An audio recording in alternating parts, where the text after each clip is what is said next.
Hello everyone, it's me Sneha Singh and welcome to preparation B, जहां आपको teaching related videos मिलते हैं from science, maths, geography, history, CDP, language, सब कुछ। इसलिए सब्सक्राइब करें इस चैनल को and hit the bell icon ताकि आप एक भी बेनिफिशियल वीडियो से वंचित ना रहें। वीडियो में हम करेंगे साइंस क्लास 6 के एनसीईआरटी की बुक पार्ट 1 है ये, और इम्पॉर्टेंट है पेपर 2 के लिए सीटेट। एंड बुक से हम कर रहे हैं कंटेंट, तो स्टार्ट करते हैं।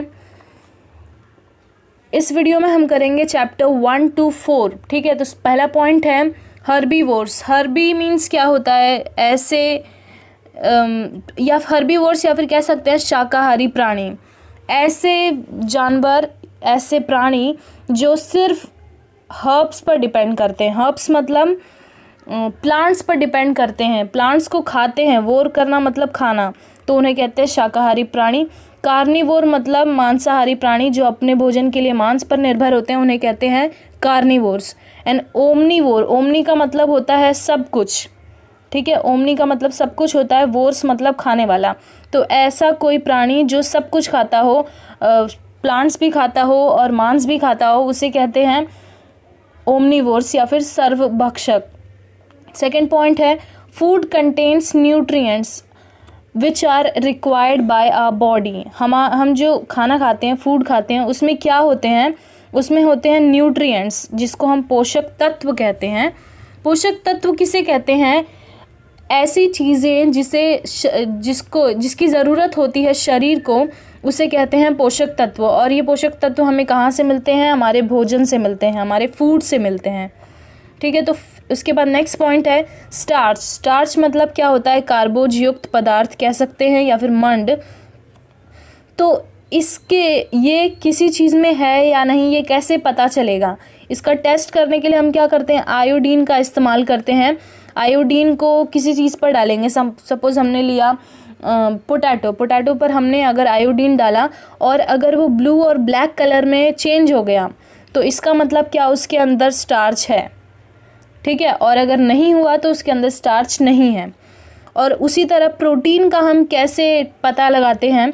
हम copper sulphate and caustic soda का इस्तेमाल करते हैं।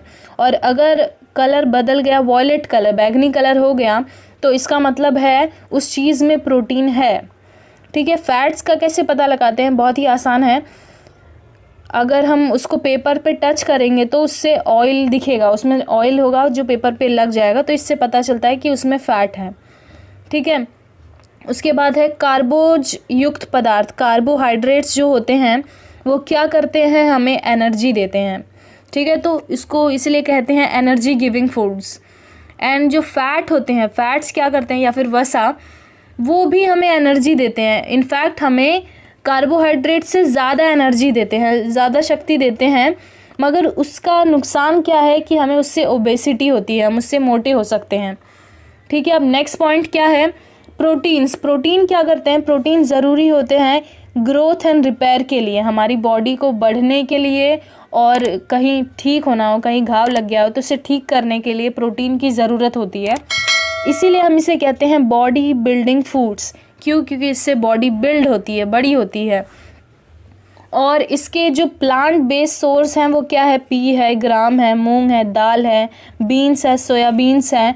और जो एनिमल बेस्ड है, जैसे कि हो गया मिल्क, हो गया फिश, हो गया और मीट हो गया, ये सारी चीज़ें प्रोटीन के सोर्स हैं।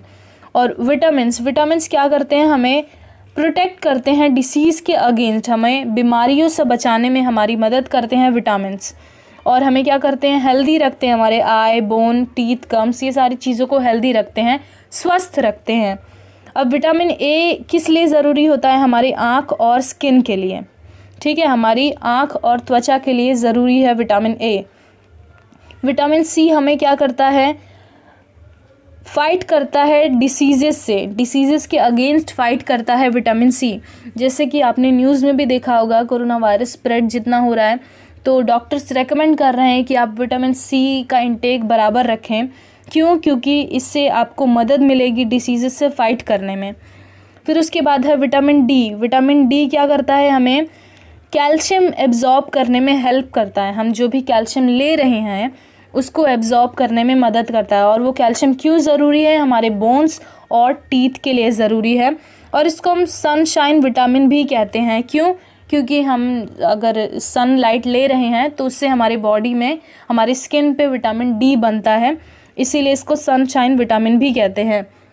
डाइटरी फाइबर्स या फिर हम कह लें रेशेदार पदार्थ, ये क्या करते हैं? Helps to get rid of undigested food. हमें डाइटरी फाइबर्स भी लेना बहुत ज़रूरी होता है। क्यों ज़रूरी होता है? क्योंकि ये हमें मदद करते हैं अनडाइजेस्टेड फूड को बाहर निकालने में, हमारे शरीर के बाहर निकालने में डाइटरी फाइबर्स हमारी हेल्प करते हैं। और ये हमें कहाँ से मिलते हैं? होल ग्रेन से मिलते हैं, पल्सेस में होते हैं, पोटैटो में होता है, फ्रूट्स में बहुत ज़्यादा होते हैं, वेजिटेबल्स में ज़्यादा होते हैं। इसीलिए बोला जाता है कि फ्रूट्स एंड वेजिटेबल्स खाने चाहिए। क्यों? क्योंकि उसकी जो स्किन होती है, उसका जो छिलका होता है, उसमें फाइबर्स बहुत ज़्यादा होता है। तो इससे क्या मदद होती है? इससे हमें अनवांटेड अनडाइजेस्टेड मटेरियल जो है हमारी बॉडी में, वो निकाला जा सकता है आसानी से, उसमें मदद मिलती है। इसके बाद है water helps to absorb nutrients. Water भी हमारे डाइट में ज़रूरी है। क्यों ज़रूरी है?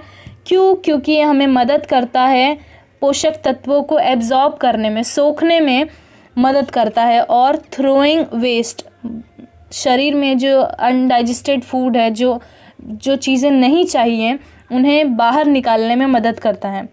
ठीक है। If excess water is used for cooking and thrown later, it causes loss of nutrients. अगर हम खाना बनाने में बहुत ज़्यादा पानी का इस्तेमाल करते हैं, जैसे कि यूजुअली सब चावल पकाने में ज़्यादा पानी का इस्तेमाल करते हैं, फिर उसे निकाल कर फेंक भी देते हैं, तो इससे क्या होता है? इससे न्यूट्रिएंट्स चले जाते हैं, हमारे न्यूट्रिएंट्स जो चावल में थे वो उस पानी में से चले गए, निकल गए। तो ये अच्छा नहीं है। तो ऐसा हमें नहीं करना चाहिए कभी भी। अगर हम पानी ज़्यादा इस्तेमाल कर रहे हैं तो उसे फेंकना नहीं चाहिए। ठीक है। और जैसे कि हीटिंग से भी, बहुत ज़्यादा हम हीट कर रहे हैं तो उससे भी लॉस ऑफ न्यूट्रिएंट्स होता है। अब इसके बाद है प्रोटीन डिफिशिएंसी। प्रोटीन की अगर हमें कमी हो जाए तो उससे क्या होता है? उससे स्टंटेड ग्रोथ होती है, मतलब हमारी जो ग्रोथ है वो रुक जाएगी। ऐसा बच्चों में देखा जाता है। बीमारी का नाम है क्वाशिकोर। एंड स्वेलिंग ऑफ फेस हो जाता है, बच्चों का जो फेस होता है वो सूज जाता है।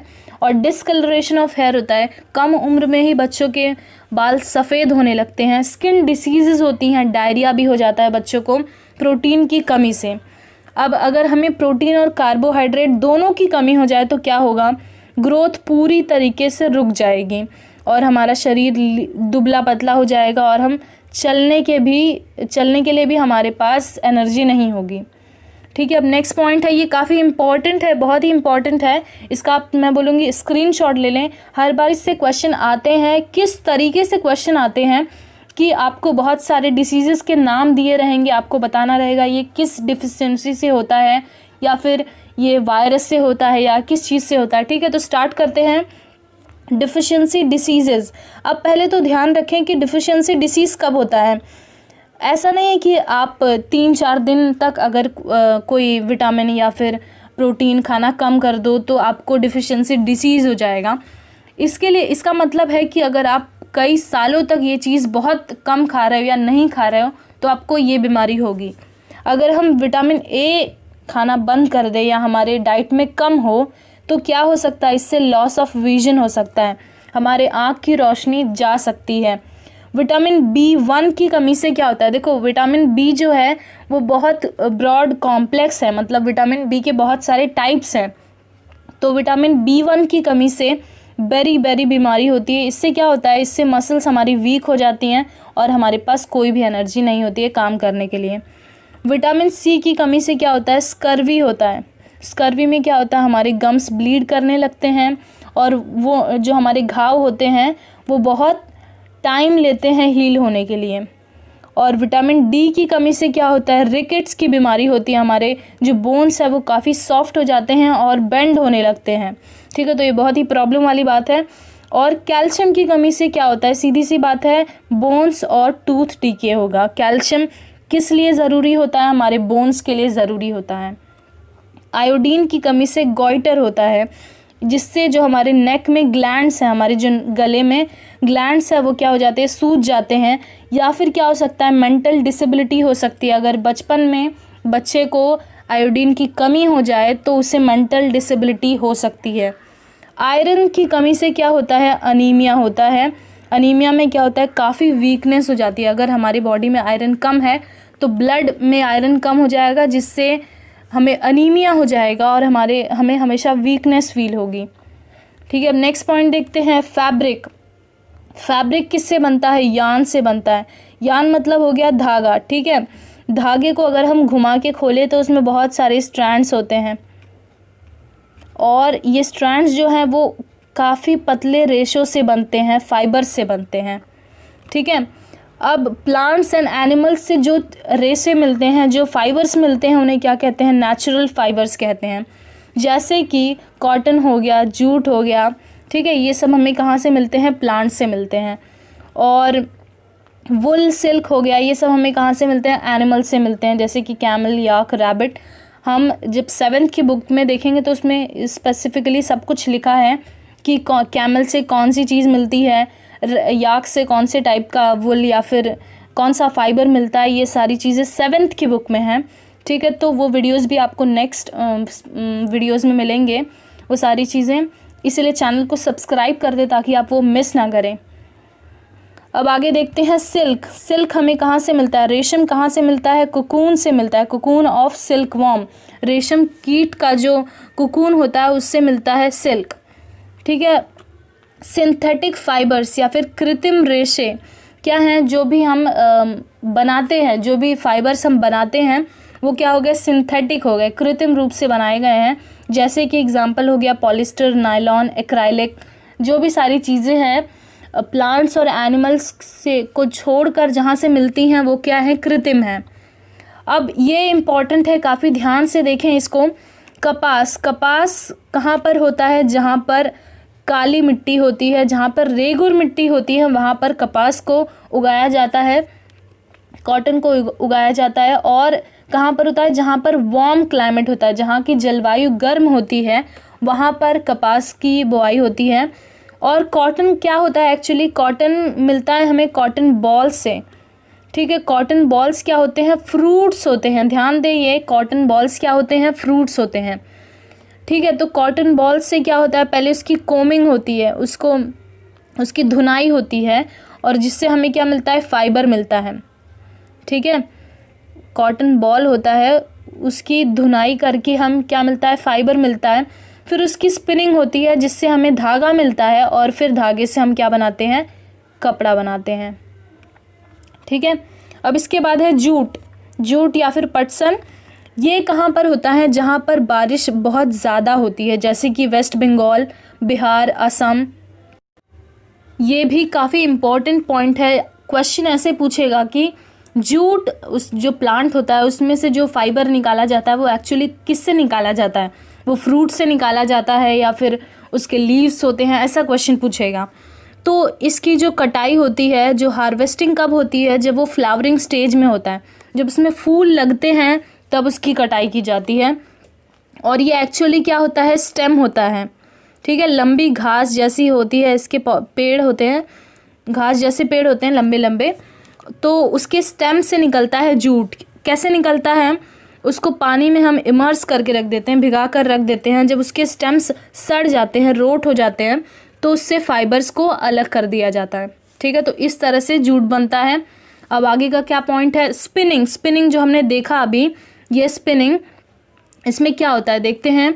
स्पिनिंग का, हाँ, स्पिनिंग में हम तकली या फिर चरखा का इस्तेमाल करते हैं। चरखा महात्मा गांधी ने इस्तेमाल किया था, तो काफ़ी इसी वजह से फेमस है।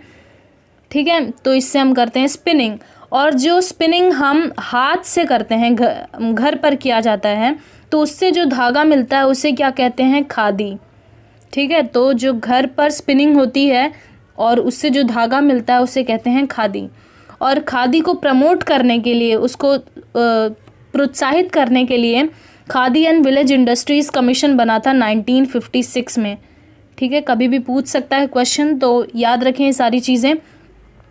अब हमें धागा जो मिलता है, यान जो मिलता है, उसको फैब्रिक में कैसे बदला जाता है, कैसे बनता है, उसके 2 प्रोसेस हैं, या तो वीव करके या तो नेट करके। वीविंग में क्या करते हैं हम, 2 अलग अलग सेट होता है धागों का, और ये कहाँ पर किया जाता है, लूम्स में किया जाता है। वो पावर ऑपरेटेड भी हो सकते हैं, बिजली पर चलने वाले भी हो सकते हैं, या फिर हाथ से चलने वाले भी हो सकते हैं। और निटिंग में क्या करते हैं, सिर्फ सिंगल यान का इस्तेमाल करते हैं। इसमें 2 यान होते हैं, 2 धागे होते हैं, और इसमें 1 धागे का इस्तेमाल करते हैं। अब पहले जब स्वतंत्रता के पहले, इंडिपेंडेंस के पहले कहाँ कहाँ पर फाइबर्स कैसे कैसे इस्तेमाल होते थे, तो इंडिया में नियर गंगा रिवर कॉटन का इस्तेमाल किया जाता था, ठीक है। और इजिप्ट में नाइल रिवर के पास फ्लैक्स फाइबर्स का इस्तेमाल किया जाता था। इसके बाद नेक्स्ट पॉइंट है कॉटन। ये काफ़ी इंपॉर्टेंट पॉइंट है, ध्यान दें, या तो स्क्रीनशॉट ले लें। अब देखते हैं क्या कि यहाँ पर दिया है बहुत सारे फाइबर्स, ठीक है।